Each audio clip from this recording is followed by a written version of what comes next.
so here's an interesting phenomenon. We know that you don't read every book that's published, you don't see every movie that's produced, you don't watch every television program and every radio program.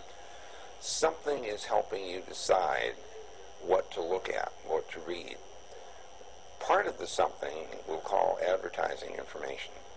And I want to make sure that we recognize that this is information. We call it advertising when we're not interested in it. When we're interested in it, it's information. What Google wants to do is to make sure that the information that you get that comes from advertising sources is interesting to you, not disinteresting. And so let's think now like a brand. The brand thinker says, well, I need to get in front of as many people as possible so they're aware of my existence and why my products and services should be attractive to them. But the way people filter their interests is to listen to what other people have to say, their friends, their families, teachers, and so on. So we need to take advantage of that filtering mechanism. And one way to do that is to make sure that the people whose opinions you listen to, that tell you what movies to watch or books to read or products to buy, know about my brand.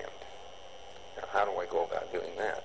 Well, one way to do it is the traditional way of somehow plastering your logo up everywhere you possibly can. But that's a shotgun. The more interesting thing to do is to get your brand in front of someone who has some authority and interest in the products and services associated with that brand, so that that person now becomes an anchor, and whose opinion now counts in his or her circle of friends. So we need to identify which people are the opinion makers in these various social groupings. And how can we do that? Well, Google, in a way, has a tool which helps us do that, because the way we present advertising information is to put it up only if we think it is really of interest to that party.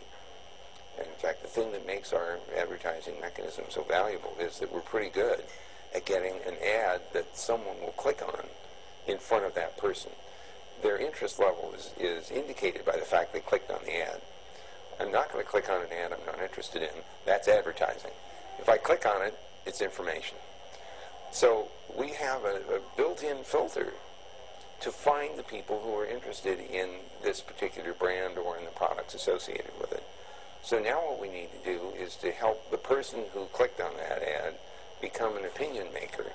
And one way to do that is to say, well, if that person is part of a social network, then the fact that they clicked on the ad, it gives me an opportunity to give them a tool for making their interest in my brand known to their friends. So when you look at open social, you discover mechanisms in there that allow people to tell their friends or draw attention to their friends to things that they have seen that they think their friends would be interested in. So the more we can facilitate that communication, the more powerful this particular method of spreading knowledge of brands is going to be.